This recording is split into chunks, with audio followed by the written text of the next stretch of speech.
بسم الله الرحمن الرحيم والضحى والليل إذا سجى ما ودعك ربك وما قلى وللآخرة خير لك من الأولى ولسوف يعطيك ربك فترضى ألم يجدك يتيما فآوى ووجدك ضالا فهدى ووجدك عائلا فأغنى فأما اليتيم فلا تقهر وأما السائل فلا تنهر وأما بنعمة ربك فحدث. اللہ بسم اللہ. یہ سورہ ضحیٰ ہے، ابھی مکہ میں نازل ہوئی. اس میں 11 آیتیں ہیں. یہ جو سورت ہے سورۃ الضحیٰ اکثر ہم نمازوں میں سنتے ہیں اور پڑھتے ہیں. اس کا ترجمہ پہلے پڑھ لیتے ہیں. اللہ تعالیٰ کا ارشاد ہے والضحیٰ، اور قسم ہے چڑھتے دن کی روشنی کی. واللیل اذا سجا، اور قسم ہے رات کی جب وہ چھا جائے. ما ودعک ربک وما قلی، اللہ فرما رہے ہیں کہ نہ آپ کے رب نے آپ کو چھوڑا ہے نہ وہ آپ سے ناراض ہے. وللآخرۃ خیر لک من الاولی، اور نبی جی آپ کے لیے آخرت بہتر ہے دنیا سے. وَلَسَوْفَ يُعْطِيكَ رَبُّكَ فَتَرْضَىٰ، اور ان قریب ہم آپ کو اتنا عطا کریں گے کہ آپ اپنے رب سے راضی ہو جائیں گے. أَلَمْ يَجِدْكَ يَتِيمًا فَآوَىٰ، اللہ آگے اللہ کے نبی سے مخاطب ہے کیا ہم نے آپ کو یتیمی کی حالت میں نہ پایا تھا؟ فَآوَىٰ، پھر ہم نے آپ کو جگہ دی. وَوَجَدَكَ ضَالًّا فَهَدَىٰ، اور آپ کو ہم نے بے خبر پایا تھا، آپ کی رہنمائی فرمائی. وَوَجَدَكَ عَائِلًا فَأَغْنَىٰ، اور آپ تنگ دست تھے ہم نے پھر غنی کر دیا. فَأَمَّا الْيَتِيمَ فَلَا تَقْهَرْ، تو آپ یتیم پر سختی مت کیجیے. وَأَمَّا السَّائِلَ فَلَا تَنْهَرْ، اور جو آپ سے سوال کرے اسے مت جھڑکیے. وَأَمَّا بِنِعْمَةِ رَبِّكَ فَحَدِّثْ، اور اپنے رب کی نعمتوں کو بیان کرتے رہیے. بزرگوں دوستو، اللہ تبارک و تعالیٰ نے یہ سورت جو نازل فرمائی ہے، اس کا جو شان نزول ہے یہ ہے کہ کچھ دنوں کے لیے اللہ کے نبی پاک صلی اللہ علیہ وسلم پر وحی کا آنے کا سلسلہ رک گیا تھا. اللہ کے نبی پاک صلی اللہ علیہ وسلم کی طبیعت خراب تھی، آپ بیمار تھے. تو اس وقت 2 یا 3 راتیں آپ کی ایسی گزری جس میں آپ تہجد کو نہ اٹھ سکے، اور اتفاقاً ایسا ہوا کہ اس میں وحی بھی آنا بند ہو گیا، ذرا جبرائیل کا آنا بھی بند ہو گیا. تو کفار مکہ کو یہ کہنے کا موقع مل گیا، وہ کہنے لگے کہ اللہ کے نبی پاک صلی اللہ علیہ وسلم محمد جو پیغمبر ہیں اس کا رب اس سے ناراض ہے، اس لیے اس کے پاس اب وحی آنا بند ہو گئی. اور ایک روایت میں یہ ہے کہ اللہ کے نبی پاک صلی اللہ علیہ وسلم پر جب وحی کا سلسلہ کچھ دنوں کے لیے رک گیا تو کفار مکہ کی ایک عورت ہے جس کا نام مفسرین نے ام جمیل کہا ہے. اس کا تذکرہ ہم نے اس سے پہلے کیا ہے سورہ لہب کے اندر ایک بار، ابو لہب کی جو بیوی تھی. تو اس نے کہا کہ اللہ کے نبی پاک صلی اللہ علیہ وسلم کے بارے میں کہ اس کے بعد ایک شیطان تھا، وہ شیطان اب آنا بند ہو گیا، نعوذ باللہ. اس نے جبرائیل علیہ السلام کو شیطان سے مخاطب کیا. اس وقت اللہ تبارک و تعالیٰ نے اس سورت کو نازل فرمایا. اس کا شان نزول ہے، یعنی اللہ نے اس وقت اللہ کے نبی پاک صلی اللہ علیہ وسلم کو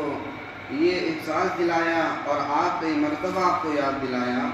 اور کہا کہ والضحیٰ، قسم ہے صبح کے وقت کی جب وہ روشن ہوتا ہے یعنی چاشت کا وقت. واللیل اذا سجا، اور قسم ہے رات کی جب وہ پھیل جائے. تو اللہ کے نبی پاک صلی اللہ علیہ وسلم پر جب یہ آیتیں اتری، اس میں سوچنے اور سمجھنے کی بات یہ ہے دوستوں بزرگوں کہ اللہ نے والضحیٰ یہاں قسم کھائی ہے صبح کے وقت کی کاشت کی،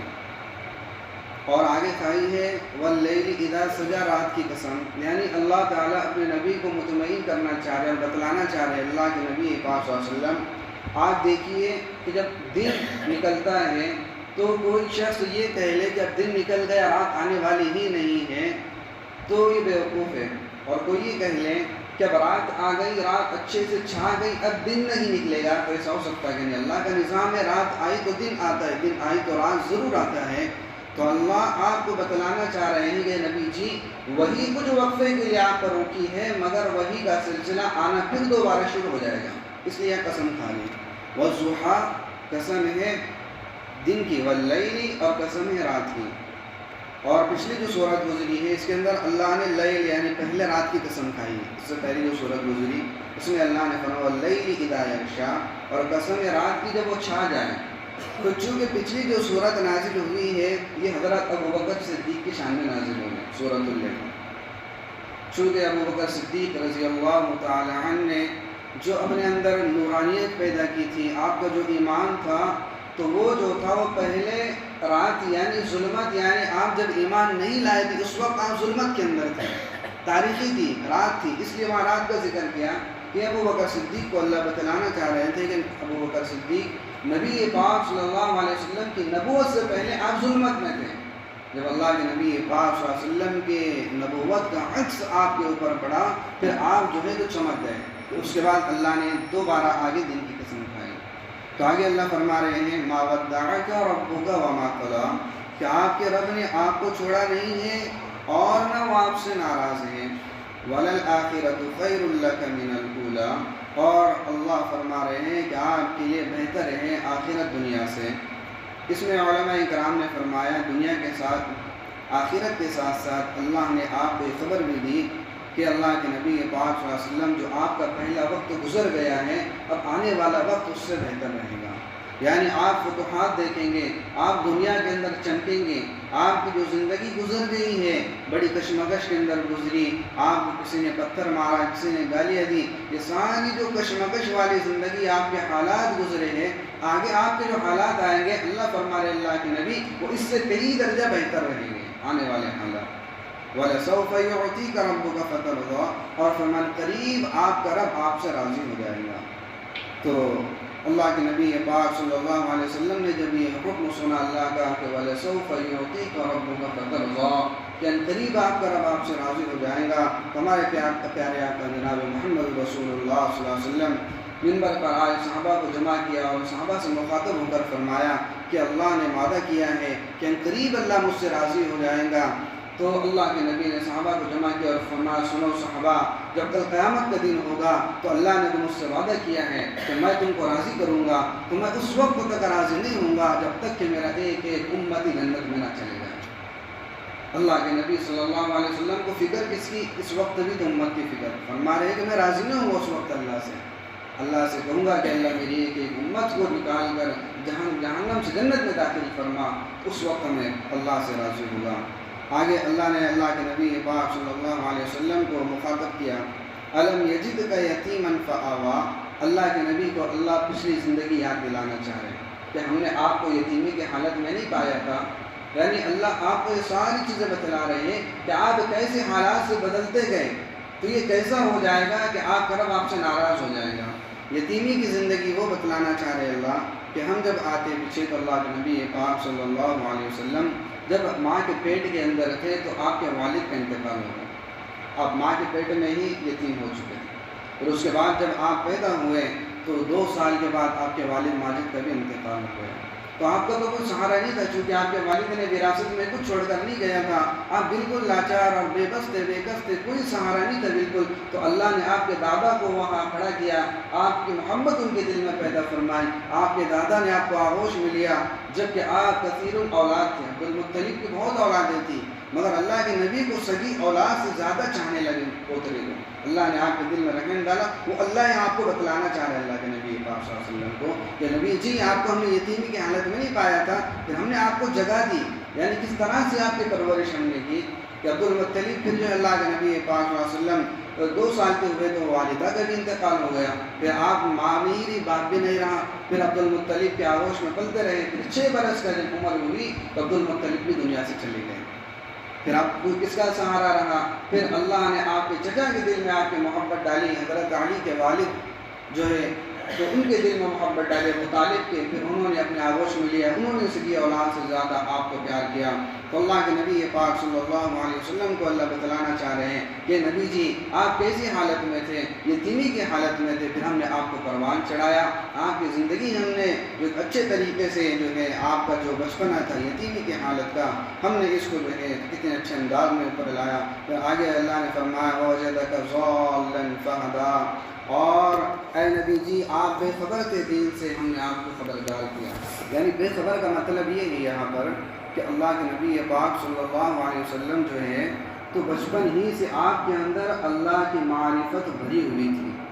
آپ بچپن ہی سے اللہ کی معرفت سے واقف تھے، آپ کے دل میں کوٹ کوٹ کر بھری ہوئی تھی، صرف اس وقت کا انتظار تھا کہ یہ محبت کو کس طرح سے استعمال کرنا ہے۔ یعنی اللہ کے نبی کو پتہ نہیں تھا اس وقت کہ اللہ کے اوپر محبت کیسے نچھاور کی جاتی ہے، کیونکہ آپ کا بچپن کا عالم تھا، آپ کے اندر محبت کی سب کچھ تھا، مگر وہی کے ذریعے اللہ نے آپ کی رہنمائی فرمائی۔ یہ یہاں ذکر کرنا مقصد ہے، بے خبر سے مقصد یہ نہیں ہے کہ نعوذ باللہ کہ اللہ کے نبی واقف نہیں تھے، بلکہ آپ کو وہی کے ذریعے سے اللہ نے آگے راستہ دکھایا، اور اللہ نے یہاں ذکر فرمایا وَوَجَدَكَ ضَالًّا فَهَدَىٰ۔ یہاں تو ضالًّا کا لفظ ہے جس کے معنی گمراہی کے آتے ہیں، مگر مفسرین حضرات فرماتے ہیں یہاں کہ ہم ضالًّا کا ترجمہ نہیں کر سکتے نعوذ باللہ، کہ اللہ کے نبی گمراہ نہیں ہو سکتے، اللہ کے نبی گمراہ نہیں ہو سکتے، اس لیے اس کا ترجمہ ہم یہ کریں گے کہ اللہ کے نبی بے خبر تھے یہ سارے احوال سے، پھر اللہ نے آپ کے دل کو کھولا اور یہ احوال آپ کے سامنے جاری ہو گئے۔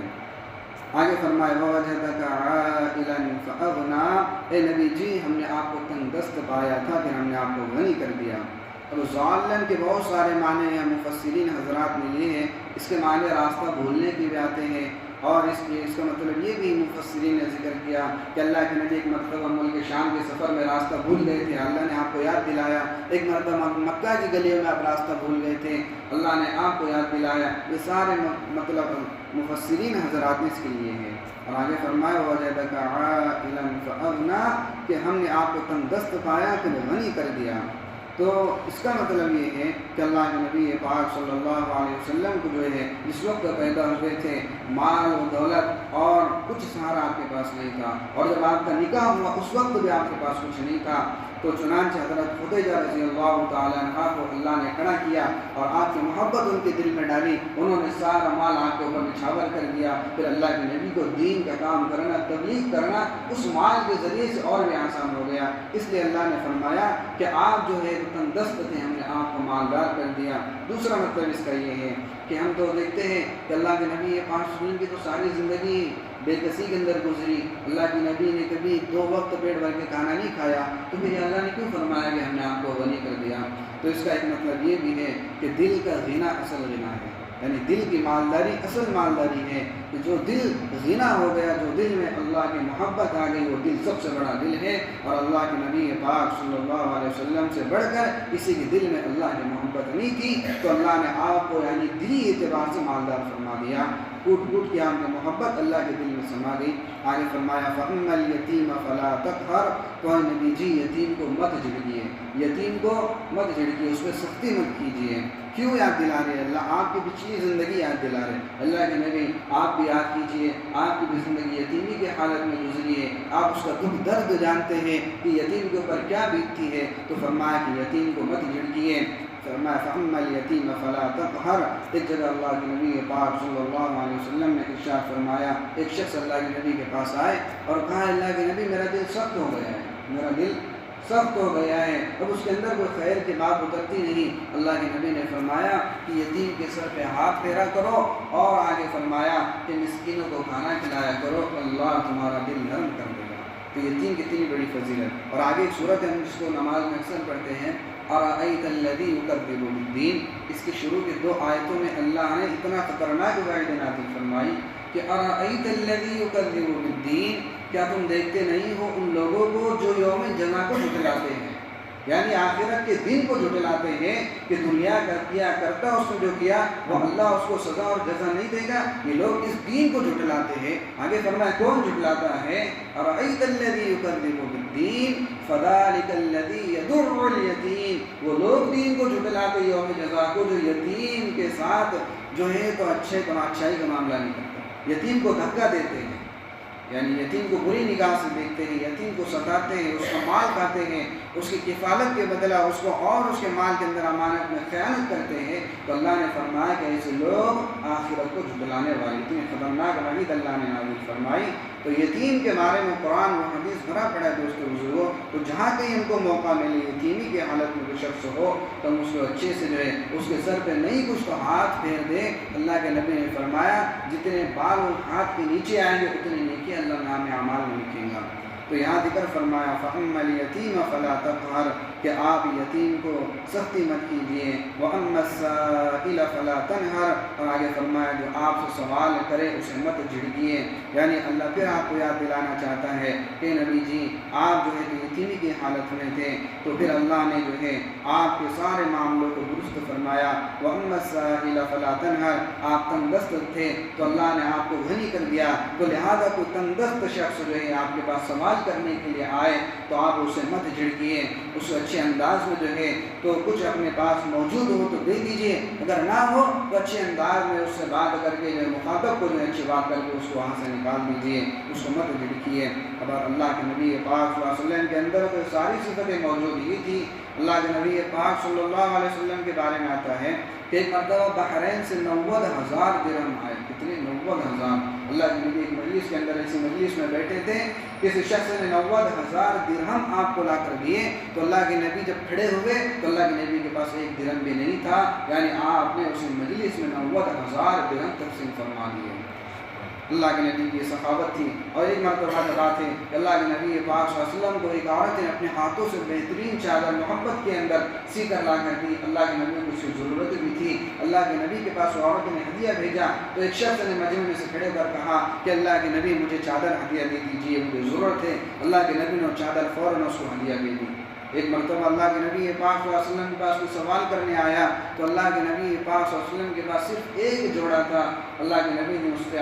اللہ کے نبی سے اس شخص نے آ کر مانگ لیا، اللہ کے نبی گھر میں موجود تھے، اللہ کے نبی نے وہ آن کا ڈریس نکال کر اس کو دے دیا۔ ادھر صحابہ نماز کے انتظار میں کہ اللہ کے نبی نماز کے لیے آئیں گے، جبکہ اللہ کے نبی کے پاس پہننے کے لیے کپڑا ہی نہیں ہے، اللہ کے نبی نے اس کو جو ہدیہ دے دیا، یتیموں کو غریبوں کو دے دیا۔ تو اس وقت اللہ نے ایک آیت نازل فرمائی کہ نبی جی اتنا بھی ہاتھ موغلہ نہ کیجئے کہ آپ گھر میں بیٹھے رہیں،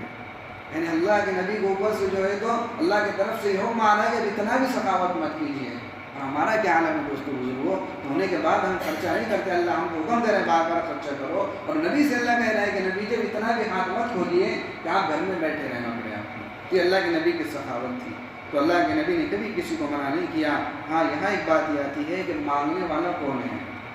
صورت بڑی ہے، اس کے لیے وہ کافی وقت درکار تھا، مگر پھر میں مختصر انداز میں اس کو انشاءاللہ ختم ہو گئی۔ تو یہاں اس سے مراد یہ ہے کہ اس وقت مکہ میں آج کے جو دور کے مانگنے والے یہ نہیں تھے، کہ مراد اس سے یہ بھی نہیں ہے جنہوں نے دھندا بنا لیا سال بھر مانگنے کو، یہ مراد نہیں ہے اس سے۔ وَأَمَّا السَّائِلَ فَلَا تَنْهَرْ، اس سے مراد ہے وہ باحیا شخص جو ضرورت مند ہونے کے باوجود کسی سے سوال نہیں کر سکتا، ایسے شخص کو حقیقتاً محتاج کہتے ہیں، یعنی اس کے اندر حیا ہے، شرم ہے، وہ تندرست ہے مگر پھر بھی سوال نہیں کر سکتا۔ کبھی ایسے حالات انسان پر ایک آدھے بار آ جاتے، زندگی بھر نہیں، کبھی اس کے اوپر حالات آ جاتے ہیں تو وہ سوال نہیں کر سکتا، ایسے شخص یہاں مراد ہے، وہ سائل مراد، یہ سائل نہیں، ایسے لوگوں کو مانگنا بھی حرام ہے جو آج کل دھندا بنائے ہوئے ہیں۔ ایک مرتبہ حضرت عمر رضی اللہ تعالیٰ عنہ کے دور میں ایک تندرست شخص تھا، اس کو جو ہے تو کسی نے کہا حضرت یہ جو ہے تو مانگتا ہے، حضرت عمر نے اس کو درے لگائے تھے، کہا اس کی سزا ہے تندرست ہونے کے باوجود، طاقت ہونے کے باوجود یہ مانگتا ہے، لہذا اسے کوڑے لگائے جائے، یعنی اسے مارا گیا۔